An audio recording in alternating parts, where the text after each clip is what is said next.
الرجيم بسم الله الرحمن الرحيم ويضع عنهم إصرهم والأغلال التي كانت عليهم وقال عليه الصلاة والسلام إن هذا الدين يسر وفي رواية لمسلم قال عليه الصلاة والسلام بعثت بالحنيفية السمحة. معزز حاضرین، بزرگوں، نوجوان دوستوں اور پردہ نشین خواتین اسلام، آج کے خطبہ جمعہ میں ہم جس موضوع کو لے کر آپ کے سامنے حاضر ہیں، ہمارا موضوع ہے نکاح کو اور شادی بیاہ کو آسان بنانا چاہیے. سب سے پہلے میں نے آپ کے سامنے سورہ اعراف کی ایک آیت پڑھی. اللہ تبارک و تعالی رسول اکرم صلی اللہ علیہ وسلم کے بعثت کے مقاصد کو بیان فرماتا ہے. اللہ کے نبی کو دنیا میں کیوں بھیجا گیا، اس کی ایک وجہ بیان کرتے ہوئے اللہ فرماتا ہے وَيَضَعُ عَنْهُمْ إِصْرَهُمْ، اللہ کے نبی آئے تاکہ لوگوں کے اوپر جو غلط بوجھ تھا اس کو ہلکا کرے. وَالْأَغْلَالَ الَّتِي كَانَتْ عَلَيْهِمْ، جن بیڑیوں میں جاہلیت میں دنیا جکڑی ہوئی تھی، اللہ کے نبی صلی اللہ علیہ وسلم ان تمام جو ہے بیڑیوں کو نکالنے کے لیے آئے تھے. علامہ ابن کثیر رحمہ اللہ اس آیت کی تفسیر میں کہتے ہیں اللہ کے نبی صلی اللہ علیہ وسلم جو دین لے کر آئے وہ بڑا آسان ہے. اور میں نے آپ کے سامنے وہ حدیث پڑھی، رسول اکرم صلی اللہ علیہ وسلم فرماتے ہیں بعثت بالحنیفیۃ السمحہ، آپ نے کہا کہ مجھے نرمی اور سہولت والی شریعت دے کر مبعوث کیا گیا ہے. اللہ کے نبی صلی اللہ علیہ وسلم دنیا میں تشریف لائے تو آپ نے دنیا کو دین آسان کر کے بتایا. بعض لوگ دین کو آسانی کا مطلب یہ سمجھتے ہیں کہ ہم آزادی برتیں. دو باتیں الگ الگ ہیں. دین کو آسان بتانا الگ ہے، منمانی کرنا الگ ہے. اور اللہ تعالیٰ رسول اکرم صلی اللہ علیہ وسلم کے بعثت کے بارے میں ایک جگہ فرماتا ہے ما جعل علیکم فی الدین من حرج، اللہ تعالیٰ نے دین میں کوئی تنگی نہیں رکھی ہے، بلکہ یہ آیت تو ہم میں سے ہر ایک کو یاد بھی ہے فإن مع العسر یسرا ان مع العسر یسرا. علم نشرح سورت میں اللہ فرماتا ہے بے شک ہر تکلیف کے ساتھ آسانی ہے. علامہ ابن کثیر رحمہ اللہ یہ بھی کہتے ہیں مذہب اسلام کی سب سے بڑی خوبی یہ ہے کہ یہ مذہب بہت آسان ہے. جیسا کہ اللہ کے نبی خود فرماتے ہیں ان الدین یسر، دین آسان ہے. اور اللہ کے نبی صلی اللہ علیہ وسلم جب بھی کسی کو امیر بنا کے کہیں بھیجتے تو اسی پر کی تاکید فرماتے ہیں. صحیح بخاری اور مسلم میں روایت ہے اللہ کے نبی صلی اللہ علیہ وسلم نے اپنے دونوں امیر حضرت معاذ و ابو موسیٰ اشعری رضی اللہ عنہما کو یمن کی طرف بھیجا. آپ نے ان سے 3 باتوں کی نصیحت فرمائی، بلکہ روایت میں آتا ہے کہ 6 جملے آپ نے ان سے کہے. اس میں 2 جملے یہ بھی تھے یسرا ولا تعسرا، اے ابو موسیٰ اور معاذ بن جبل جہاں جا رہے ہو وہاں دین کو آسان بنا کے پیش کرو، مشکل نہ کرو. ایک موقع پر نبی کریم صلی اللہ علیہ وسلم نے فرمایا ولیکن بعثنی معلما میسرا، اللہ تعالیٰ نے مجھے استاد بنا کر بھیجا ہے. اور اللہ کے نبی ایسے استاد سے ماشاءاللہ ہر مشکل چیز کو بھی آسان بنا کے آپ صلی اللہ علیہ وسلم نے دنیا والوں کی شکل دنیا والوں کی سامنے دیا. اللہ کے نبی نے ہر چیز کو ماشاءاللہ آسان کر کے بتایا. نماز پڑھے آپ نے آسانی پیدا فرمائی. چنانچہ آپ کہا کرتے تھے میں نماز میں ذرا قرأت لمبی کرنا چاہتا ہوں مگر بچے کے رونے کی آواز آتی ہے تو میں اس کی ماں پر رحم کرتے ہوئے اپنی قرأت کو مختصر کر دیتا ہوں. اس طریقے سے رسول اکرم صلی اللہ علیہ وسلم ہر بات کو آسان کرنے کے لیے آئے تھے. اور دیکھو آسان نکاح جو ہوتا ہے بڑا بابرکت ہوتا ہے. آج ہمارے نکاح میں شادی بیاہ میں یہ برکت کیوں نہیں ہے، اس رشتے میں محبت کیوں نہیں ہے؟ اس لیے ہم نے شادیوں کو ویسے کیا جیسے ویسٹرن کلچر نے کہا، اور ہم نے شادی کو شاید عادت سمجھ لی. یاد رکھیے شادی ایک عبادت ہوتی ہے. جیسا کہ حضرت عائشہ رضی اللہ عنہا فرماتی ہیں نبی کریم صلی اللہ علیہ وسلم نے فرمایا ان من یمن المرأة بتیسیر خطبتها وتیسیر صداقها وتیسیر رحمها. آپ نے کہا بابرکت عورت کون ہوتی ہے؟ دیکھو بابرکت وہ نہیں ہوتی جو مالدار گھر سے آتی ہے.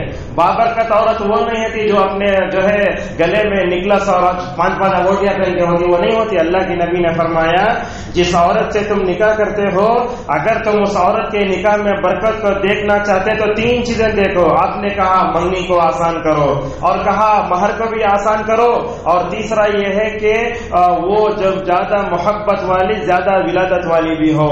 ایک حدیث میں نبی کریم صلی اللہ اللہ علیہ وسلم نے تو آسان نکاح کو بابرکت نکاح قرار دیتے ہوئے کہا اعظم النساء برکتا ایسرہن مہرا. آپ نے فرمایا سب سے زیادہ بابرکت اس عورت کے نکاح میں ہوتا ہے برکت ہوتی ہے جس کا مہر ماشاءاللہ بہت آسان ہوتا ہے. اور یاد رکھیے سیدھا سادہ رہنا یہ بھی ایمان کا ایک حصہ ہے. ہمارے پاس ہوتا کیا ہے, جو آدمی بڑا شیروانی پہن لیتا, شو پہنتا اور بڑی ٹوپی پہن کر آتا, لوگ کیا سمجھتے تھے اس کو بڑا عالم دین سمجھتے تھے. ویسے نہیں ہوتا. اب دیکھو جامع درس و امراوت کے ناظم ڈاکٹر عبداللہ جولم کبھی بھی شاید خطبہ دیتے وقت یہ بھی نہیں پہنے جو وہ پہنا ہو. آدمی جتنا سیدھا سادہ ہوتا ہے اللہ تعالیٰ اس کو اونچا اونچا اٹھاتا ہے. اللہ کے نبی صلی اللہ علیہ وسلم فرماتے ہیں البذاءۃ من الایمان, کہا سیدھی سادی زندگی گزارنا کیا یہ ایمان کا ایک حصہ ہے. اسی لیے آپ دیکھو نبیوں کو اور خود رسول صلی اللہ علیہ وسلم کا کیا حال تھا. کبھی کبھی تو مدینے میں کچھ بادشاہ آ کر پوچھتے تم میں محمد کون ہے, بولتے محمد مدینے میں سو رہے ہیں. جا کر دیکھا جائے تو یہ رسولوں کا سردار مسجد کی معمولی چٹائی پر لیٹا ہوا ہے. آپ کے جسم مبارک پر وہ چٹائی کے نشانات بھی مکمل طور پر دیکھے جا سکتے تھے. اللہ کے نبی صلی اللہ علیہ وسلم نے اور آپ کے صحابہ نے ایسی سیدھی سادی زندگی گزاری اور ایسے نکاح کیا. انہوں نے 1400 سال ہو گئے مگر ماشاءاللہ ان سیدھی سادی شادیوں کو آج بھی ہم یاد کر رہے ہیں. کیوں؟ اس لیے کہ انہوں نے دنیا میں زیادہ رہنے کو ترجیح نہیں دیا, دین کو آسان بنایا, نکاح کو آسان بنایا اور ویسٹرن کلچر کی طرف نعوذ باللہ وہ جو ہے نہیں گئے. لہذا ہم آپ کو بتاتے ہیں ایک بات کیا ہے, ہمارے اسلاف کے پاس نعمتیں کم تھیں, شکر کا احساس زیادہ تھا. آج ہمارے اوپر نعمتیں زیادہ ہیں مگر شکر کا احساس کم ہے. دیکھو رسول اکرم صلی اللہ علیہ وسلم کو اور اس سے پہلے نبیوں کو, تمام نبی جو بولتے ماشاءاللہ وہ کرتے تھے. اور جب آدمی بولتا یہ کرتا یہ ہے تو دنیا والوں کی نظر میں نہیں, وہ اللہ کی نظر میں خود جو ہے مبغوض اور جو ہے مکروہ بن جائے. اللہ اسی لیے فرماتا ہے کبر مقتا عند اللہ ان تقولوا ما لا تفعلون. اللہ کے نبی صلی اللہ علیہ وسلم کی پہلی شادی خدیجہ سے ہوتی ہے مکے میں. جب تک خدیجہ رہی آپ نے دوسرا نہیں کہ خدیجہ سے یہ آغاز ہوتا ہے. اور نبی کریم صلی اللہ علیہ وسلم نے اس کے بعد 9 سے زیادہ 11 شادیاں آپ صلی اللہ علیہ وسلم نے کی. آپ نے اپنی شادیوں میں نہ اسراف کیا نہ غلو کیا بلکہ ہر ایک مسئلے کو آپ نے آسان فرمایا. آپ کے سامنے وہ روایت پڑھتے ہیں. ابو العجفہ السلمی رحمہ اللہ کہتے ہیں ایک دن حضرت عمر ابن خطاب رضی اللہ عنہ نے جو ہے کیا دیا, خطبہ دیا. اور اس خطبے میں نبی کی بیویوں کا, نبی کے بیٹیوں کا کیسا آسان نکاح تھا 4 جملے میں سمیٹ دیا. وہ کہتے ہیں خطبنا عمر بن خطاب رضی اللہ عنہ, عمر نے خطبہ دیا. کیا کہا اس میں؟ کہا الا لا تغالوا بصدق النساء, کہا لوگوں کے مہر میں غلو نہ کرو. آج بھی عرب میں آپ دیکھتے لاکھوں ریال ہوتا ہے وہاں کا عرف, وہاں کا مہر, یہاں کا مہر کیسا ہے. حالانکہ انسان ولیمے میں جو ہے خوب خرچ کرتا ہے مگر دیتا ہے 5000. لہذا حضرت عمر بن خطاب رضی اللہ عنہ نے کہا اے لوگوں کے مہر میں غلو نہ کرو. دیکھو اگر مہر کی بات عزت کی ہوتی, اگر مہر کی بات عزت والی ہوتی, اس کو اگر مہر میں زیادہ دینا عزت والی بات ہوتی تو اس کو سب سے پہلے رسول اکرم صلی اللہ علیہ وسلم اس پہ عمل کرتے تھے. بلکہ اللہ کے نبی صلی اللہ علیہ وسلم نے اپنی بیویوں کو اب جو مہر دیا, آپ نے اپنے بیٹے میں جو شادی کرائی, روایتوں میں آتا ہے کہ 12 اوقیہ سے زیادہ آپ نے مہر نہیں دیا. وہ کتنا ہوتا ہے؟ تقریباً 480 درہم ہوتا ہے, جیسا کہ علماء فرماتے ہیں. ان حدیثوں کو رکھ کر علامہ نووی رحمہ اللہ کہتے ہیں کہ مہر جو دیا جاتا ہے وہ 500 درہم سے زیادہ نہ ہو. اس کی قیمت کتنی ہوتی ہے؟ تقریباً شاید 1400 گرام اتنا ہوتا ہے, جیسا کہ علماء نے بتایا. تو اس طریقے سے اللہ کے نبی صلی اللہ علیہ وسلم نے مہر دیا مگر آپ نے مہر میں کبھی غلو نہیں کیا. کہا اگر مہر میں غلو کرنا صحیح ہوتا تو اللہ کے نبی صلی اللہ علیہ وسلم کرتے. بلکہ دیکھو بعض روایتوں میں آپ صلی اللہ علیہ وسلم کی شادی کیسے ہوئی. حضرت صفیہ رضی اللہ عنہا سے آپ نے نکاح فرمایا, ان کو آزاد کیا. وجعل عتقها صدقها, آپ نے ان کی آزادی کو خود کیا کر دیا, ان کی جو ہے مہر کا ذریعہ بنا لیا. بلکہ آپ کے سامنے بتاتے ہیں رسول اکرم صلی اللہ علیہ وسلم نے جتنے نکاح کیے, جتنے ولیمے کیے, آپ نے کسی ولیمے میں لوگوں کی عزت کو جو ہے تلاش نہیں کیا, بلکہ آپ نکاح کرتے تھے اللہ کو کو راضی کرنے کے لیے اللہ کے نبی صلی اللہ علیہ وسلم شادی کرتے تاکہ اللہ کو راضی کرے، ایک عورت کو مکمل طور پر سہارا دیں۔ دیکھو حضرت انس رضی اللہ عنہ فرماتے ہیں اللہ کے نبی صلی اللہ علیہ وسلم نے اپنی بیوی کے اپنے کسی بیوی کے ولیمے میں جو ہے آپ نے بکری نہیں کاٹی۔ آپ کے جو ہے ولیمے میں کیا ہوتا میں آپ کے سامنے بتاتا ہوں۔ حضرت صفیہ رضی اللہ عنہ کی شادی ہوئی، ولیمے کا وقت قریب آیا۔ ہمارے پاس ہوتا ہے کہ ولیمے کے لیے مستقل بیٹھتے، میٹھا کیا ہونا وہ بھی طے کرتے ہیں۔ یہاں دیکھو شادی ہو گئی، اللہ کے نبی صلی اللہ علیہ وسلم اپنی بیوی صفیہ رضی اللہ عنہ کا ولیمہ کرنا چاہتے ہیں۔ آپ نے کیا کیا؟ کہا چمڑے کا ایک دستر بچھاؤ اور اس میں کھجور ڈالا، پنیر ڈالا، گھی ڈالا اور کہا یہی تمہارے ام المومنین حضرت صفیہ کا ولیمہ ہے۔ بلکہ بعض روایتوں میں آتا اللہ کے نبی فرماتے جس کے پاس جو چاہے وہ لا کر ڈالو، صحابہ لا کر کھجور ڈالتے، پنیر ڈالتے، بس اللہ کے نبی صلی اللہ علیہ وسلم اسی پر ولیمہ کرتے۔ اور ایک بات بھی ہے، نکاح میں انسان آسان کرنے گیا تو کوئی مشکل کیا ہوتی ہے، لوگ بدنام کرتے ہیں اسے، کبھی نڑن بدنام کر رہی، کبھی جیٹ کا رہا ہے، کبھی دیور آ رہا ہے، کبھی ساس آ رہا ہے، تو آ کر جو ہے وہ کیا کرتے ہیں، وہ ٹارچر کرتے ہیں۔ مگر اللہ کے نبی صلی اللہ علیہ وسلم کو دنیا والوں کی پرواہ نہ تھی، اللہ کے نبی صلی اللہ علیہ وسلم اللہ تبارک و تعالیٰ کو جو ہے خوش کرنا چاہتے تھے۔ اور آپ نے اپنی ایک بیوی کے ولیمے میں بکری ذبح کی، وہ کون ہے؟ زینب بنت جحش رضی اللہ عنہا۔ کیوں؟ اس لیے کہ ان کا نکاح آسمانوں پہ ہوا تھا۔ اللہ اکبر۔ کہا حضرت صفیہ زینب رضی اللہ عنہ نے زوجنی اللہ من فوق سبع سماوات، اللہ تعالیٰ نے میرا نکاح رسول اللہ سے آسمانوں پہ کیا ہے۔ یہ بہت بڑا اعزاز ہے۔ اللہ کے نبی صلی اللہ علیہ وسلم نے اس بیوی کا جو ولیمہ فرمایا، آپ نے اس میں بکری کاٹی اور اس وقت تک پردے کے احکام نہیں تھے۔ ہمارے پاس کیا دعوتوں میں مرد عورتیں دونوں مل جاتے ہیں، باتیں کرتے، رات میں 3 بجے تک شادی مالوں میں رہتے ہیں، نماز فجر چھوٹ جاتی ہے۔ ایسا نہیں تھا اللہ کے نبی صلی اللہ علیہ وسلم۔ جیسے ہی زینب کا ولیمہ ہونے آیا، اللہ کے نبی صلی اللہ علیہ وسلم نے صحابہ سے کہا اس سے پہلے تم شاید ازواج مطہرات کو دیکھتے تھے پردے کے احکام نازل ہونے سے پہلے، اللہ کے نبی نے پردہ لگا دیا۔ آج سے کوئی میرے گھر میں اجازت کے بغیر داخل نہیں ہوگا۔ اگر تم کچھ پوچھنا ہے تو کیا کرنا، پردے کے آڑ سے پوچھنا۔ اب وہ ہوتا کیا ہے، گھر چھوٹا تھا شاید رسول اکرم صلی اللہ علیہ وسلم کا، زینب رضی اللہ عنہا وہ ایک طرف دیوار کی طرف جو ہے ٹیک لگا کے بیٹھی ہیں، دیوار کی طرف گھوم کر کے بیٹھی ہیں، صحابہ کرام باتیں کر لے، کھانا کھا لے باتیں کر لے بیٹھے، ہمارا پاس کھانا کھا کے اور بات کرتے رہتے ہیں۔ اور نبی کیا ہے اپنے گھر سے جاؤ بول کے نہیں بول سکتا، اس لیے کہ نبی کا گھر بڑا ہوتا ہے۔ اللہ آیتیں اتارا، اے مومنوں نبی کے گھر میں کھانے کے لیے گئے، جیسے ہی کھانا ختم ہو جائے فوراً اپنے گھروں کو لوٹ جاؤ، اس لیے کہ تمہارا لمبے دیر تک بیٹھنا نبی کو تکلیف دیتا ہے۔ نبی تم کو جاؤ نہیں بول سکتا، مگر اللہ حق کہنے سے شرماتا نہیں ہے۔ لہذا اس روایت میں رسول اکرم صلی اللہ علیہ وسلم کے بارے میں آتا ہے، آپ صلی اللہ علیہ وسلم نے اس موقع پر روٹی بھی کھلائی، گوشت بھی کھلایا، یہاں تک کہ ماشاءاللہ صحابہ اکرام شکم سے ہو کر کھائے۔ ماشاءاللہ ہمارے شادیوں میں ولیمے میں جو میٹھا ہوتا ہے وہ بھی نبی کی سنت آپ کو بتا دینے کی ہے۔ حضرت ام سلیم رضی اللہ عنہ فرماتی ہیں زینب کے ولیمے میں نے میٹھا بنایا، حیسا نامی ایک جو ہے وہ عرب میں ایک مٹھائی ہوتی ہے، وہ ام سلیم کہتی ہیں میں نے میٹھا بنا کر نبی کریم صلی اللہ علیہ وسلم کے پاس بھیجا، اور دیکھو زینب کے ولیمے میں کھانے والوں کی تعداد 300 ہے۔ ماشاءاللہ روایتوں میں آتا ہے اللہ کے نبی صلی اللہ علیہ وسلم نے 300 صحابہ کو ماشاءاللہ وہ چھوٹے سے گھر میں مکمل طور پر دعوت کھلائی۔ معزز حاضرین، ہم آپ کے سامنے کچھ مثالیں دیتے ہیں۔ صحابہ کرام کی شادی ہو گئی تو نبی کو بھی نہیں معلوم ہوتا تھا۔ آج کل ہم لوگ ایک دوسرے کو اگر شادی میں نہیں بلائے، لوگ ہمیشہ کے لیے رشتے توڑ لیتے ہیں۔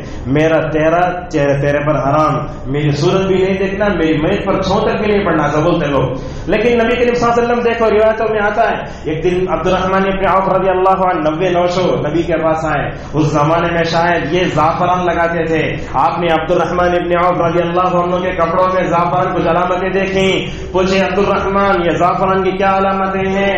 تو عبد الرحمن ابن عوف نے کہا یا رسول اللہ میں نے شادی کر لی ہے۔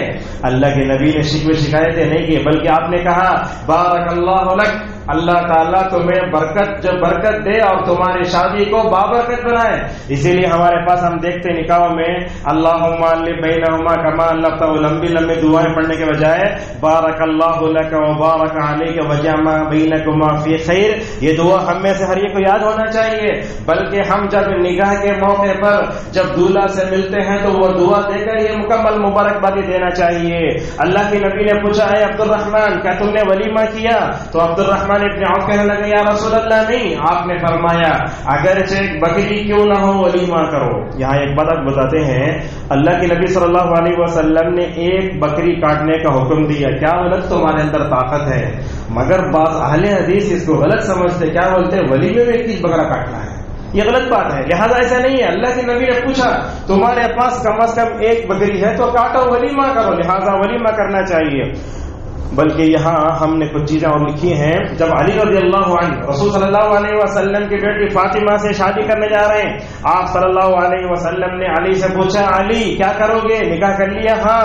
آپ نے اس موقع پر فرمایا لا بد للعرس من ولیمہ، آپ نے کہا کہ جو ہے نکاح کرنے کے بعد ولیمہ کرنا مسنون ہے۔ ہمارے پاس منگنی کے لیے خرچ کرتے، نکاح کی دعوت کے لیے اتنا خرچ کرتے، اگر وہ پورا پیسہ کلیکٹ کر کے ولیمہ کا تو سنت ادا ہو جاتی ہے، لیکن ہم دیکھتے ہیں ہمارے پاس یہ غلطی ہوتی ہے، جب نکاح کی ولیمے کی بات کرتے رہتے ہیں لڑکے والے دونوں مل کے بولتے ہیں آدھا آدھا کر لیں گے، اللہ اکبر، یہ آدھا آدھا خرچ اٹھانا میں سمجھتا ہوں یہ مرد کے لیے مطلب تھپڑ ہے۔ یہ اللہ تعالیٰ مرد کو کیا کیا؟ اونچا کیا، کیوں؟ اس لیے کہ وہ عورت پر خرچ کرتا ہے، لہذا ولیمے میں لڑکی کے آدھے پیسے لے کر ولیمہ کرتا میں سمجھتا ہوں یہ مرد کی مروت اور شرافت کے بالکل خلاف ہے۔ اللہ نے آپ کو جتنا دیا اس پر کیجئے، یہ مطلب لون لے کے قرض لے کے شادیاں کرنا یہ بھی صحیح نہیں ہے۔ لہذا رسول اکرم صلی اللہ علیہ وسلم نے اپنے بیٹی فاطمہ رضی اللہ عنہا کا نکاح کتنے آسان سے فرمایا۔ لوگ آج جہیز دیتے ہیں تو حضرت فاطمہ کے قصے سے اصلاح کرتے ہیں، اللہ کے نبی دینا، اللہ کے نبی کیا دیے؟ ایک چمڑے کی تھیلی، ایک مشکیزہ۔ اللہ کے نبی نے تو علی سے پوچھا علی تم اپنے بیوی کے پاس جا رہے کیا تم مہر دیے؟ اللہ کے نبی صلی اللہ علیہ وسلم جواب دیتے ہوئے حضرت علی رضی اللہ عنہ نے فرمایا یا رسول اللہ میرے پاس میں آپ کی بیٹی اور میری بیوی فاطمہ کو مہر دینے کے لیے کچھ بھی نہیں ہے۔ اللہ اکبر۔ اس موقع پر نبی کریم صلی اللہ علیہ وسلم نے فرمایا تمہارے پاس وہ جنگی زرہ ہے، جنگی لباس پہنتے تھے، وہ دے دو۔ اللہ کے نبی صلی اللہ علیہ وسلم کی بات سن کر وہ دی تو جنگی لباس جو حضرت علی نے فاطمہ کو بطور مہر دیا تھا اس کی قیمت کتنی تھی؟ بعض روایتوں میں آیا 400 درہم، بعض میں آیا 480 درہم۔ ان حدیث کو رکھ کر علامہ ابن القیم رحمہ اللہ کہتے ہیں دیکھو اگر مہر کم ہوتی ہے تو اللہ شادی میں برکت دیتا ہے، اگر مہر میں غلو کرو گے تو برکت ختم ہوتی ہے، مشکلات پیش آتی ہیں۔ آج کل دیکھو ہمارے پاس گرینڈ سے ولیمہ کرتے، ایسے بڑی شادی محل میں ولیمہ کرتے جہاں 1 لاکھ اس کا کرایہ ہوتا ہے، فخر کرنے کے لیے ہوتا کیا ہے؟ دیکھو مہر میں زیادتی اور جو ہے پورے ویسٹرن کلچر کے پیچھے بھاگتے ہیں اندھے بن کر۔ اللہ تبارک و تعالیٰ اس شادی سے محبت کو نکال دیتا ہے اور مکمل طور پر ختم کر دیتا ہے، یہ واقعہ ہمیں رلا دیتا ہے۔ ایک عورت نبی کریم صلی اللہ علیہ وسلم کے پاس آئی، کہنے لگی یا رسول اللہ آپ میرے شادی کر لیجیے۔ اللہ کے نبی کے پاس ایسی عورتیں آتی تھیں، آپ صلی اللہ علیہ وسلم نے اس عورت کو اوپر سے نیچے تک دیکھا، آپ نے کہا کہ تمہارے سے شادی کرنے کی میرے اندر رغبت نہیں ہے۔ اللہ کے نبی نے جو ہے فرما دیا۔ اس موقع پر اس عورت نے کھڑے ہو کر نبی سے کہا آپ میرے سے نکاح نہیں کر سکتے تو آپ کے صحابہ سے میرے شادی کرا دیجیے۔ گھر کی دہلیز پر کھڑے ہو کر یہ باتیں ہو رہی ہیں۔ اللہ کے نبی صلی اللہ علیہ وسلم نے ایک آدمی کو بلایا، ٹھیک ہے یہ عورت شادی کر لو۔ اللہ اکبر، کیسا ہوتا تھا؟ دیکھو آج ہمارے گھروں میں کتنا مال ہے مگر ان صحابہ کے پاس کیا تھا؟ اللہ کے نبی نے ایک صحابی کو بلایا، دیکھو یہ دہلیز پر کھڑی عورت، یہ تو شادی کر لیتے؟ ہاں یا رسول اللہ، فوراً ہو کے ہمارے پاس ہو کے بولے 2 مہینے رکھتے، یہاں دیکھو کیسا ہے۔ اللہ کے نبی سے فرمایا ہاں۔ اللہ کے نبی نے اس صحابی سے پوچھا تم کیا مہر دو گے؟ اللہ اکبر، انہوں نے کہا یا رسول اللہ جو ازار پہنا ہوا ہو وہ مہر میں دے دوں گا میں۔ اللہ اکبر، ازار اگر دے دو گے تو کیا کرو گے ذرا سوچئے، یہ ازار یا پینٹ سے بولتے وہ دے دو گے۔ اللہ کے نبی صلی اللہ علیہ وسلم نے فرمایا اگر تم اس کو ازار دے گے تو تم کیا کرو گے؟ کیا تم بغیر ازار کے رہو گے؟ تو اللہ کے نبی صلی اللہ علیہ وسلم نے ان سے کہا جاؤ جا کے تمہارے گھر میں کچھ چیز ہو تو تلاش کر لاؤ۔ وہ صحابی نکلتے اپنے گھر میں جا کے دیکھتے یا رسول اللہ میرے گھر میں کچھ بھی نہیں، نہ ازار ہے، بس دے دیا۔ اللہ کے نبی بولتے ازار دے کر تم کیسے رہو گے؟ اور بولتے جاؤ گھر میں تلاش کرو، بولتے یا رسول اللہ میرے گھر میں کچھ بھی نہیں ہے۔ آپ فرماتے اگرچہ تمہارے پاس لوہے کی انگوٹھی ہی کیوں نہ ہو وہ تلاش کر کے لاؤ۔ اور وہ بولتے ہیں یا رسول اللہ میں اپنے گھر میں گیا کچھ بھی نہیں پایا، حتیٰ کہ میں نے اپنے گھر میں لوہے کی انگوٹھی بھی نہیں پائی۔ اللہ کی نبی صلی اللہ علیہ وسلم نے ایک مجبور صحابی کو دیکھا، آپ نے ان کے پاس پوچھا هل معك من القرآن شيء، کیا تم کو قرآن یاد ہے؟ اللہ اکبر. تو انہوں نے کہا ہاں یا رسول اللہ، مجھے قرآن کی وہ صورت یاد ہے. اللہ کے نبی فرماتے زوجتک بما معك من القرآن، تم کو جو قرآن کی صورتیں یاد ہیں وہی مہر. اللہ اکبر. یہ قرآن اگر جو ہے مہر بنتا ہے تو کیا اس سے بڑی کوئی چیز ہے؟ بلکہ میں آپ کو بتاتا ہوں، یہ تو 1400 سال پہلے کی مثال ہے. ماشاءاللہ اس روئے زمین پر ایسی نیک خواتین بھی آج ہیں جو یہ کہتی ہیں اگر آپ مہر میں بخاری کا پورا سیٹ دے دیں یہی مہر. اللہ اکبر. ایسی عورتیں ہیں آج، اسی وجہ سے دنیا میں خیر ہے، ورنہ تو پورا ویسٹرن کلچر کی طرف بھاگتے ہیں. خواتین اگر آ جائیں گے دنیا ختم ہو جائے گا. اور اس کے بعد دیکھو اور ایک واقعہ بھی ہے، اسلام لانا خود مہر. ہوا کیا تھا، ابو طلحہ رضی اللہ عنہ یہ قریش کے ایک آدمی ہیں، وہ کیا ہے اصل میں اپنے ہاتھ سے بت بناتے تھے. ان کو ام سلیم نے دیکھ کر کہا اے ابو طلحہ اتنے عقل مند ہو، تم اپنے ہاتھ سے بت بنا کر ان کی پوجا کرتے ہو، دیکھو اگر تم اسلام لا لو گے میں تم سے شادی کرنے تیار ہوں اور تمہارا اسلام لانا خود میرا مہر ہے. کس نے کہا؟ حضرت ابو ام سلیم رضی اللہ. ام سلیم کون؟ انس کی ماں. اللہ اکبر. حضرت ام سلیم رضی اللہ عنہ ایک صحابی ہے ماشاءاللہ، اپنے زمانے میں ایک صحابی کے اسلام لانے کا ذریعہ بنتی ہیں. حضرت ابو طلحہ رضی اللہ عنہ ام سلیم کی یہ بات سن کر نبی کریم صلی اللہ علیہ وسلم کے پاس جاتے. بہت سنیے، ابو طلحہ نبی کے پاس جاتے. جب نبی جو ہے مسجد نبوی میں بیٹھے رہتے ہیں، اللہ کے نبی صلی اللہ علیہ وسلم جب وہ ابو طلحہ کو دور سے دیکھتے ہوئے آتے تو بولتے ابو طلحہ کیا کہ نیک ارادے سے آ رہا ہے. اللہ کے نبی چہروں کو دیکھ کر پڑھ لیتے تھے کیوں آ رہے. ابو طلحہ رضی اللہ عنہ نے پورا قصہ سنایا، کہا یا رسول اللہ ام سلیم اگر میں مسلمان ہوں تو شادی کرنے تیار ہے، وہ کہتی ہیں کہ میرا اسلام لانا خود ان کا مہر ہے. اللہ کے نبی بھی اپنے صحابہ کی شادی آسان ہو تو کیسے آپ صلی اللہ علیہ وسلم ہمت افزائی کرتے تھے. آپ نے فرمایا ابو طلحہ اگر تم جو ہے شادی کر لو گے ام سلیم سے انشاءاللہ میں گواہ بننے تیار ہوں. اللہ اکبر. منٹوں میں شادیاں ہوا کرتی تھیں. حضرت انس رضی اللہ عنہ کے غلام تھے جن کا نام تھا ثابت البنانی رحمہ اللہ. وہ کہتے ہیں ما سمعت بامرأة قط كانت اکرم مہر من ام سلیم. کہتے ہیں ام سلیم سے زیادہ عزت والا مہر میں نے اسلام میں نہیں دیکھا. یعنی شوہر مسلمان ہو جائے، ان کا مسلمان ہونا خود میرا مہر ہے، ایسی عزت والی شادی میں نے نہیں دیکھی. دیکھو حضرت ام سلیم رضی اللہ عنہ نے ابو طلحہ سے کیسے شادی کی. وہ شادی آسان کی ماشاءاللہ. آج تک 1400 سال ختم ہونے کے باوجود ماشاءاللہ ہم آپ کے سامنے اس کو بیان کر رہے ہیں. اور ایک بات بھی ہے، عمر ابن عبدالعزیز رحمہ اللہ یہ بہت بڑے نیک انسان تھے. ان کی تربیت میں شاید تقریباً 80 تابعین کا مکمل طور پر کردار تھا. جس عورت سے شادی ہوئی وہ کون؟ وہ بھی جو ہے خلیفہ کی بہن، ان کے باپ بھی خلیفہ، بھائی بھی خلیفہ، شوہر بھی خلیفہ. ایک دن کیا کیا، خوب زیورات پہن کے اپنے شوہر کے سامنے آ کے بیٹھے. کون؟ حضرت عمر بن عبدالعزیز رحمہ اللہ کی بیوی. اور اس میں خواتین بھی یہاں ہیں.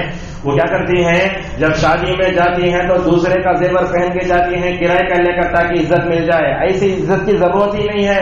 عمر بن عبدالعزیز رحمہ اللہ نے ان کی بیوی سے کہا تم میرے سامنے بیٹھ کر اتنے بھر کے زیورات پہنتی مجھے اچھا نہیں لگتا، یہ دنیا داری ہے. لہذا جو چیز شوہر کو ناپسند ہے وہ کبھی عورت نہیں کرنا. ہمارے پاس عورتیں آتی ہیں وہ کام کر وہ شوہر دل دکھاتی ہیں. کیا کیا عورت نے؟ عمر بن عبدالعزیز بن رحمہ اللہ کی بیوی فاطمہ نام ان کا، لے جا کے اپنے زیورات کو ماشاءاللہ بیت المال میں رکھ دیا. جب تک شوہر زندہ ہے کبھی پہلے نہیں زندگی میں، ایک دم سیدھی سادی زندگی. جب عمر بن عبدالعزیز رحمہ اللہ کا انتقال ہوا دیکھیے بیت المال کا ذمہ دار عمر بن عبدالعزیز کے پاس آتا ہے. اب عمر بن عبدالعزیز کے جو شوہر کی بیوی کے پاس آتا ہے، آ کر بولتا ہے دیکھو عمر بن عبدالعزیز رحمہ اللہ کو زیورات پہننا ناپسند تھا، تم نے جو زیورات لا کر میرے پاس دیے آج تک وہ میرے پاس ہیں، اگر تم چاہے تو لے لو، اس لیے کہ مال کی پریشانی ہو سکتی ہے. آج کی عورت ہوتی فوراً لے لیتی تھی، مگر ماشاءاللہ ویسے نہیں تھے. اسلاف کی عورتیں کیسی تھی معلوم؟ دنیا میں زندہ رہ تک بھی اطاعت کرتی ہیں، مرنے کے بعد ماشاءاللہ اپنے شوہر کی بات مانتی تھی. کیا کہنے لگی، یہ تو بات تو سونے کے پانی سے لکھنے کے قابل ہے. عمر بن عبدالعزیز رحمہ اللہ کی بیوی نے بیت المال کے ذمہ دار سے کہا جیسے میں اپنے شوہر کی بات زندے رہتے ہوئے میں ان کی نافرمانی نہیں کر سکتی، مرنے کے بعد بھی ان کی نافرمانی کرنا مجھے اچھا نہیں لگتا ہے. لہذا اس طرح کی شادیاں ہوتی ہیں ماشاءاللہ ہمیں یاد رکھی جاتی ہیں. اب دیکھو عموماً کیا ہوتا ہے بڑے گھر کا اگر رشتہ آتا ہے تو لوگ کیا کرتے ہیں فل عزت کرتے ہیں, جامن لاؤ یہ لاؤ فل کھلاؤ, اپنی حیثیت سے بڑھ کے کھلاتے لوگ. لہذا دیکھو سعید ابن مسیب رحمہ اللہ کون, یہ وہ شخصیت ہیں جنہوں نے 40 سال تک ماشاءاللہ نماز فجر جماعت سے پڑھی, اللہ اکبر, نماز فجر جماعت سے پڑھی, اور ہمیشہ پہلے صف میں رہا کرتے تھے. بولتے اپنے بارے میں سعید جب بھی جو ہے وہ نماز اذان ہوتی تو مسجد میں رہتا تھا, اور بولتے امام کے علاوہ میں نے کسی کی پیٹھ نہیں دیکھی. آدمی دوسری صف میں کرتا ہے تو پہلے صف کی پیٹھ نظر آتی, ہمیشہ پہلے صف میں رہا کرتے تھے. یہ اپنے بارے میں کہتے تھے لوگوں عورتوں کے بارے میں میرے اوپر بھروسہ مت کرو, اگرچہ میں 80 سال کا ہو چکا ہوں. ان کی بیٹی بڑی نیک, ایسی نیک بڑے بڑے بادشاہ اپنے بیٹوں کے لیے کیا کرتے تھے مکمل طور پر رشتہ بھیجتے تھے.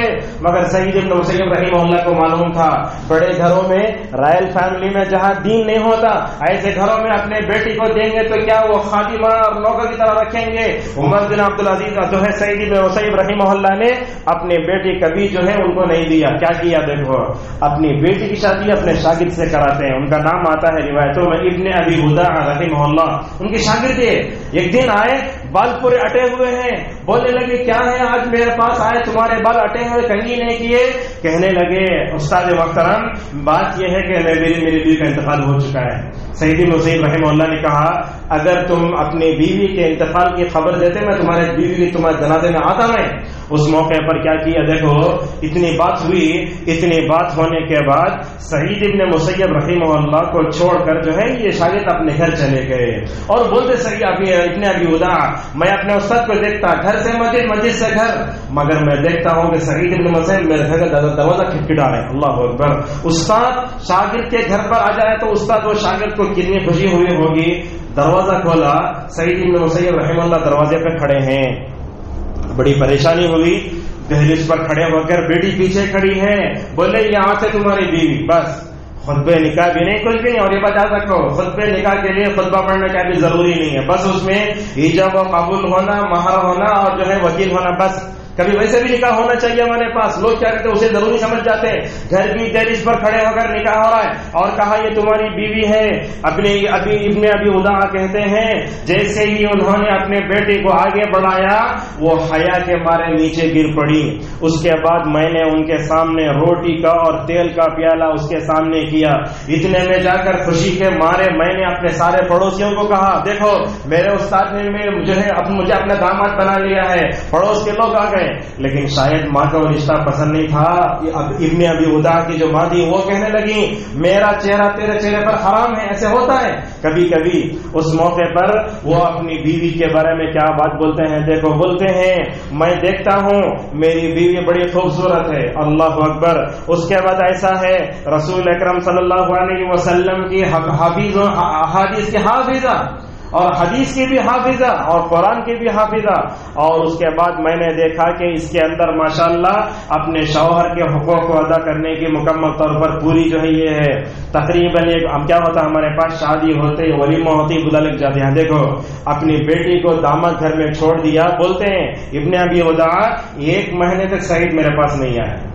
اب ذرہ نہیں مجھے لڑائیاں شروع ہو جاتی. 1 مہینے تک نہیں آئے. اس کے بعد میں نے جا کر جو ہے 1 مہینے کے بعد گیا. میں دیکھتا ہوں میرے سسر پڑھاتے بیٹھے. جا کر میں نے سلام کیا. سلام کرنے کے بعد بات چیت ہوئی. اس کے بعد آ کر انہوں نے مجھے 20,000 درہم دیے. اللہ اکبر. یہ دیکھو میں نے کیا کہا, بڑے عالم دین اپنے بیٹی کو رائل فیملی میں نہیں دے رہے. دیندار ساتھ میں اگر مالداری ہے تو اچھا ہے, مگر صرف مالداری کی بنیاد پر جو شادی ہوتی ہے وہ ناکام ہو جاتی, کامیاب نہیں ہوتی. اپنے فقیر شاگرد کو ماشاءاللہ ابن ابی ہدا نے جو ہے ابن ابی ہدا کو اپنی بیٹی دی. عبد الملک ابن مروان جو بادشاہ تھا انہیں اور اس نے تو سعید ابن مسیب رحمہ اللہ کو ٹھنڈی راتوں میں جو ہے 100 کوڑے مارے اس وجہ سے کہ تم نے اپنی بیٹی مجھے نہیں دی. مگر وہ کوڑے کھا لیتے تھے, مگر رائل فیملی میں شادی نہیں کرتے تھے. لہذا مولانا حاضرین ہمیں کیا ہوتا ہے شادی کو آسان بنے کیا کرنا چاہیے وہ آپ کو بتاتے ہیں. سب سے پہلے کیا ہے شادی کو آسان بنانا ہے تو مسلم لڑکے یا لڑکی کو پاک دامن ہونا چاہیے. سب سے پہلے یاد رکھو شادی سے پہلے 2 چیزوں کی حفاظت بہت ضروری ہے.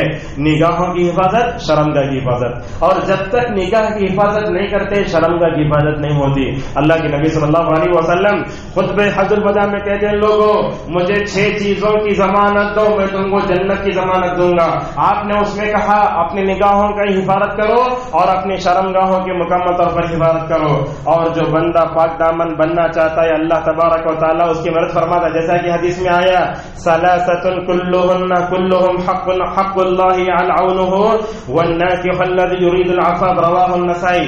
آپ نے فرمایا جو بندہ پاک دامن بننا چاہتا ہے اللہ تبارک و تعالیٰ کی خاص مدد ہوتی ہے اس کے ساتھ. دوسرا اگر نکاح کو آسان کرنے تو متقی بنو. جو بندے متقی ہوتے ہیں نا اللہ تبارک و تعالیٰ خود آپ کے دروازے پر نکل جو ہے پیغام بھیجنے والوں کو بھیجتا ہے. دیکھو جب حضرت حفصہ رضی اللہ عنہا کا جو ہے طلاق ہو گیا خلا ہو گیا اس کے بعد حضرت عمر رضی اللہ عنہ پریشان ہوتے ہیں اپنی بیٹی کی شادی میں. کبھی عثمان کو جا کر بولتے ہیں کبھی ابو بکر کو بولتے ہیں. کبھی عثمان کو جا کر بولتے ہیں کبھی ابو بکر کو بولتے ہیں. اس موقع پر اللہ کے نبی صلی اللہ علیہ وسلم نے فرمایا دیکھو حضرت عثمان سے بہتر شوہر ملے گا تمہاری بیٹی کو. کون؟ حفصہ رضی اللہ عنہا. ماشاء اللہ حفصہ رضی اللہ عنہا کا نکاح اللہ کے نبی صلی اللہ علیہ وسلم سے ہوتا ہے. لہذا لڑکے کو بھی متقی ہونا لڑکی کو متقی ہونا. آپ تقوی اختیار کر کے دیکھو اللہ تعالیٰ ہر کام آسان فرما. جیسا کہ اللہ نے کہا وَمَن يَتَّقِ اللَّهَ يَجْعَل لَّهُ مِنْ أَمْرِهِ يُسْرًا. عبدالرزاق البدر حفظہ اللہ ایک بات بولتے جو بندہ گناہ کرتا ہے آسان کام بھی مشکل ہو جاتا ہے. اسی لیے آج دیکھو ہماری کتنی خواتین ہیں دین سے ہٹی ہوئی ہیں رشتہ چاہتا نہیں. آپ نیک بنو ایک ساتھ رشتے آتے. لہذا انسان کو متقی ہونا چاہیے. اگر انسان گنہگار ہے آج کل ہم کیا کرتے ہیں اگر لڑکا تلاش کرے تو بولتے وہ مطلب فلم ایکٹر کی طرح ہینڈسم ہونا. آپ کو خوبصورتی بس 5 سال کی اس کے بعد ختم ہو جاتی ہے. لہٰذا دینداری کو ترجیح دو. اور جو لوگ دینداری کو ترجیح دیتے ہیں ماشاءاللہ اللہ تبارک و تعالیٰ ان کے نکاح کو آسان فرماتا ہے. جیسا کہ اللہ کے نبی فرماتے ہیں دیکھو کچھ لوگ مالداری کو دیکھتے کچھ لوگ خاندان کو دیکھتے کچھ لوگ حسب و نسب کو دیکھتے لیکن آپ نے فرمایا دینداری کو ترجیح دو تم کامیاب ہو جاؤ گے. علامہ البانی رحمہ اللہ اس حدیث تشریح میں کہتے ہیں جو آدمی دینداری کو دیکھ کر شادی کرتا اسے رسول اللہ کی دعا لگتی. جو بھی آدمی قیامت تک دینداری کو ترجیح دے کر شادی کرے گا اللہ تبارک و تعالیٰ اس کے سارے مراحل کو آسان فرمائے گا.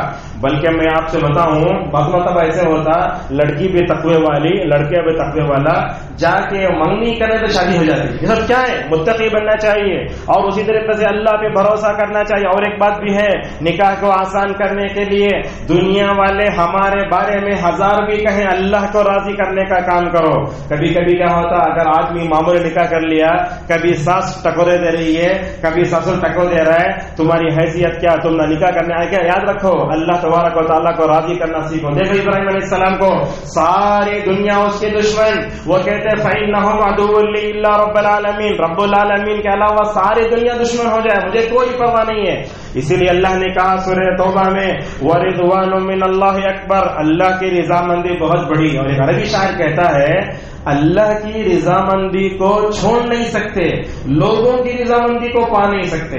آج دنیا میں کوئی ایسا ہے میرے سے پورے خوش ہو جائیں کھلم کھلا. اگر میں آپ کے سامنے بات کروں یہ خطبہ ہو سکتا ہے بعض لوگوں کو ناگوار گزرے. اب بعض لوگ یہ پیپر کو بھی لے کر سوال طلب بناتے ہیں مولوی صاحب پیپر لے کر خود خطبہ دی. تو اس طریقے کے یار پورے لوگ ہر ایک آدمی آپ سے راضی ہو جانا ضروری نہیں ہے لیکن اللہ کو راضی کرنے کے واسطے پوری مخلوق ناراض ہو جائے کوئی بات نہیں مگر اللہ کو ناراض کر کے پوری مخلوق کو خوش کرنا یہ تو گناہ کبیرہ ہے.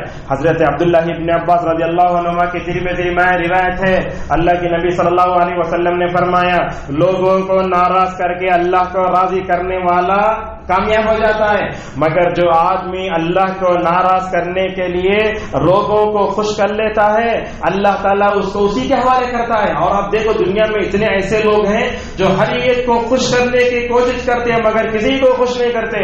لہذا یہ گناہ کبیرہ ہے. اور یاد رکھو نکاح کو آسان کر دیے لہذا دنیا والوں سے ڈرنا نہیں چاہیے. یہی بات اللہ کے نبی صلی اللہ علیہ وسلم نے ابو ذر رضی اللہ عنہ سے فرمائی کہا یا ابا ذر لا تخف فی اللہ لومۃ لائم.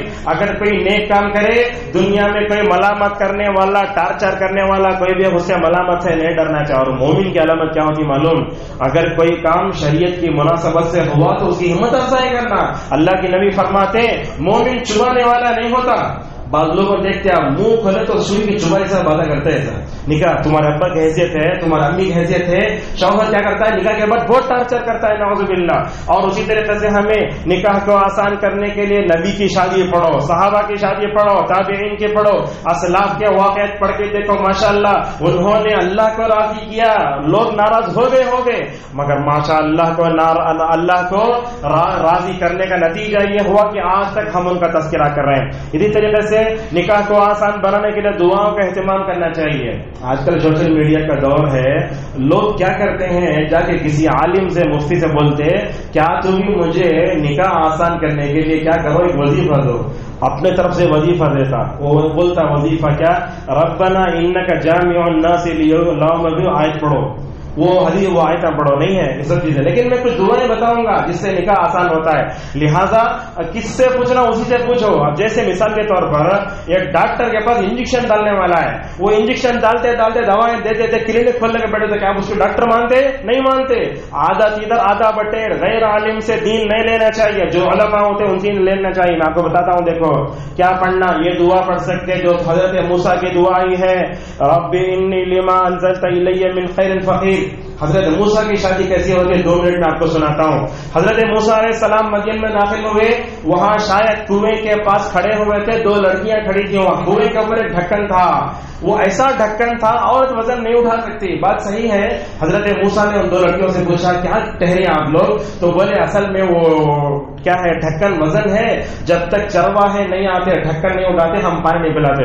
اللہ تعالیٰ حضرت آدم سے لے کر نبی صلی اللہ علیہ وسلم تک نبیوں کو بھیجا. ماشاءاللہ انبیاء علیہ السلام جسمانی اعتبار سے بھی طاقتور, روحانی اعتبار سے طاقتور. آپ دیکھو نبیوں کی تاریخ میں کوئی اندھا نہیں, کوئی لنگڑا نہیں, کوئی لولا نہیں, ایسی طاقت جو ڈھکن جماعتیں اٹھا دی. حضرت موسیٰ علیہ السلام نے اکیلے اٹھا دیا, جلدی پانی پیا اور فوراً جو ہے اور بچیاں جو ہے اپنے ماں کے گھر چلے گئے.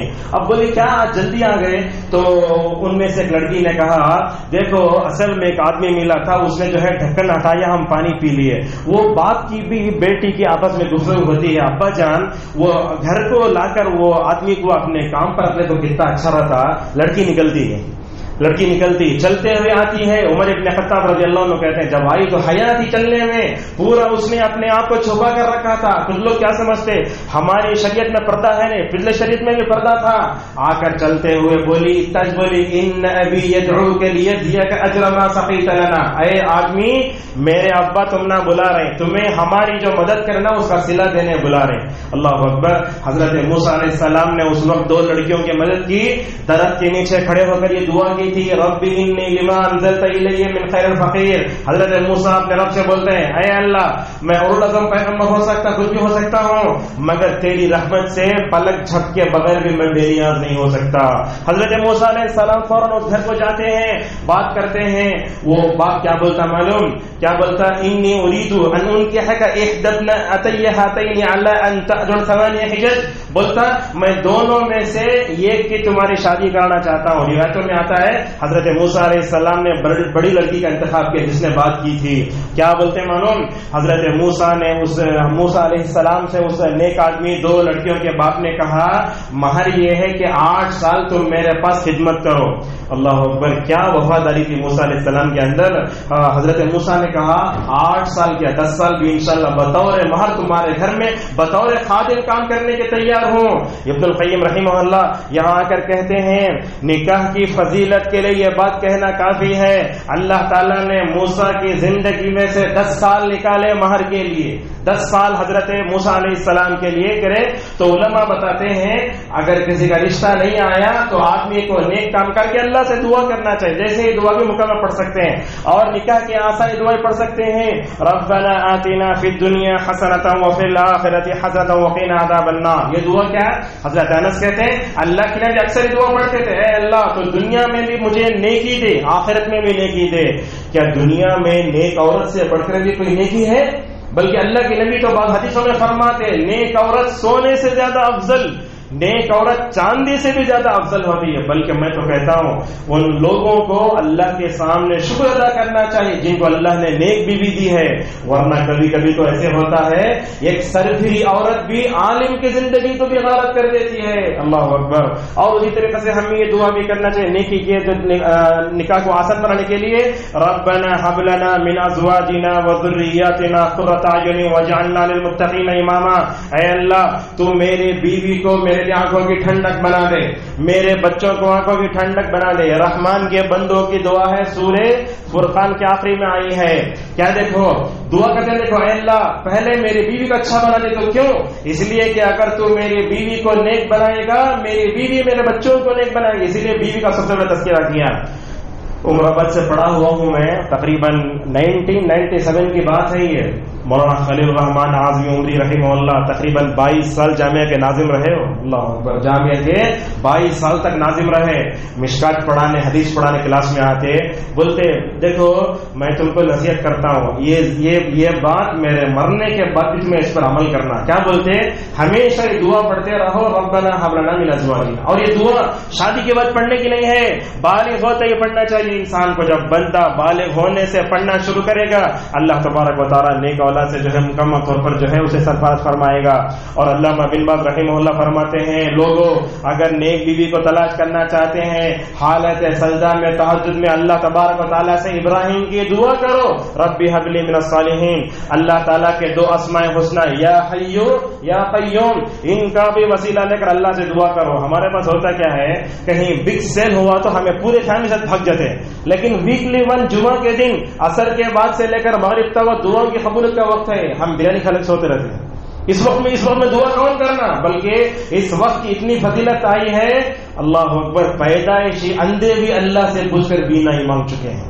اللہ کیا، لہذا اس کی طرف مکمل توجہ۔ اور یہ دعا ہی پڑھ سکتے، اللہم لا سہل الا ما جعلتہ سہلا وانت تجعل الحزن اذا شئت سہلا۔ میرے خطبے کی دو باتیں بیان کر کے اپنی بات کو ختم کروں گا۔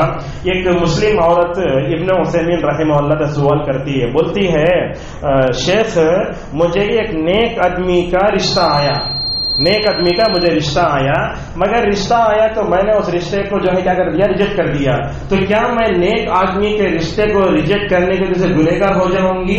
ماشاءاللہ علامہ ابن عثیمین رحمہ اللہ کیا جواب دیتے ہیں، دیکھو یاد رکھو کسی کا بھی رشتہ قبول کرنے کے بارے میں انسان کو جلدی نہیں کرنا چاہیے۔ ہمارے پاس ہوتا کیا ہے، لوگ جب نکاح کی بات آتی ہے، مطلب کیا ہے نکاح کی یا ولیمے کی، تو کیا کرتے ہیں لوگ حد سے زیادہ دینداری کی ایکٹنگ کرتے ہیں۔ ہمیں ویسے دھوکہ نہیں کھانا چاہیے۔ دیکھو بولتے ہیں کسی بھی رشتہ قبول کرنے کے بارے میں جلدی نہیں کرنا چاہیے، سب سے پہلے استخارہ۔ حضرت زینب حضرت رضی اللہ عنہا کا زید سے طلاق ہو گیا، حضرت زینب نے اللہ سے استخارہ کیا، لہذا اللہ سے استخارہ کرو، اللہ تعالیٰ سے گڑ گڑا کر مکمل طور پر دعا مانگو، مایوس ہونے کی ضرورت بھی نہیں ہونا چاہیے۔ اور دیکھو اللہ کے بارے میں ہمیں خیر کا گمان، برے اندیشے کبھی نہیں کرنا۔ کبھی عورت کیا سوچتی، اللہ میری، کبھی کبھی کیا ہوتا ہے ہم سیریل میں فلموں میں دیکھ لیتے عورت پر ظلم ہوتا ہے، وہ دیکھ کے ہماری عورتیں بولتی مجھے نکاح کی ضرورت ہی نہیں ہے، غیر اسلامی خیال ہے یہ۔ اور اسی طریقے سے ہمارے گھروں میں ایسے بھی ہوتا ہے، وہ کیا ہے بعض گھروں میں ہوتا ہے بڑی بہن پر اس کا شوہر ظلم کرتا ہے، چھوٹی بہن دیکھتی میں تو شادی کرے تو بھی کہتی مجھے بھی ظالم شوہر ملا تو کیا ہے، لہذا اس طرح کے برے اندیشے کبھی نہیں کرنا چاہیے انسان کو۔ بہرحال ہمارے خطبے کا مختصر خلاصہ یہ ہے، اللہ کے نبی صلی اللہ علیہ وسلم دنیا میں ہر مشکل کو آسان بنانے کے لیے آئے تھے، آپ نے ہر مشکل کو آسان کر کے دنیا والوں کے سامنے پیش کیا۔ نکاح عادت نہیں عبادت ہے، جیسا کہ اللہ کے نبی فرماتے اگر تم اپنے بیوی کو مطمئن کرو اس پر بھی ثواب ہے۔ صاحب پوچھے کیسا؟ آپ نے کہا اگر تم اپنی شرمگاہ کو غلط جا رکھے تو وہاں ثواب، وہاں عقاب میں سزا ملتی ہے نا، لہذا مکمل طور پر یہ بھی جو ہے عبادت ہے۔ لہذا ہمیشہ اپنے خطبات میں علماء کو محاضرات میں درس میں اس پر توجہ دینے کی ضرورت ہے۔ حیدرآباد کی فتح دروازے کی مسجد میں ہم نے اچھی بات دیکھی، تقریباً 15 دن ہم پہلے وہاں تھے تو ہم نے دیکھا وہاں کیا ہوتا ہے، ہر جمعہ مغرب تا عشاء ایک ورک شاپ چلاتے ہیں، اس کا عنوان کیا، خوشگوار زندگی کے شرعی اصول۔ اس میں شروع سے بتاتے ہیں نکاح کیا ہوتا ہے، فلاں کیا ہوتا ہے، فلاں کیا ہوتا ہے. اس طریقے سے ہماری امت میں بیداری لانے کی ضرورت ہے. علماء کو خود اپنا نکاح آسان کرنا چاہیے، اپنے بچوں کا نکاح بھی آسان کرنا ہے. اور یہ بات یاد رکھو، آسان نکاح کو آسان بناؤ، دنیا والوں کا منہ بند نہیں کر سکتے، اپنے کان بند کر لینا چاہیے. ہمیں اللہ کو راضی کرنا چاہیے، دنیا میں کسی سے ڈرنا نہیں چاہیے. اور اس کے بعد دیکھو آسان کر کے دیکھو، اللہ تبارک و تعالیٰ ہماری ازدواجی زندگی میں برکت عطا کرے گا جو اللہ نے رسول اللہ کی زندگی میں دیا تھا، صحابہ کی زندگی میں دیا تھا. یا اب اپنے خطبے کو روکتے ہیں. اللہ تبارک و تعالیٰ سے ہماری دعا ہے اللہ تعالیٰ ہم سب کو دین کو آسان بنا کر پیش کرنے کی توفیق عطا فرمائے. اللہ تعالیٰ ہم سب کو نکاح کو آسان بنانے، اس کے بارے میں شریعت جتنے اصول ضوابط دی ان تمام پر عمل کرنے کی ہم سب کو توفیق عطا فرمائے. امت مسلمہ میں جو لڑکیاں پریشان ہیں اللہ تعالیٰ غیب سے ان کے لیے نیک رشتے جو ہے وہ منظور فرمائے. اور جو نوجوان نیک لڑکیوں کے لیے جو ہے وہ تلاش میں رہتے ہیں اللہ تعالیٰ ان کے لیے بھی سارے معاملات کو آسان فرمائے. اللہ تعالیٰ ہم سب کو اپنی ازدواج زندگی میں سہولت نصیب فرمائے. اللہ تعالیٰ ہم سب کو اپنے بیوی بچوں کی دینی تربیت کرنے کی توفیق عطا فرمائے. اللہ تعالیٰ ہم سب کو نکاح میں جو شرعی مخالفت ہے ان تمام شرعی مخالفتوں سے اپنے آپ کو توفیق عطا فرمائے. وآخر دعوانا الحمد للہ رب العالمین.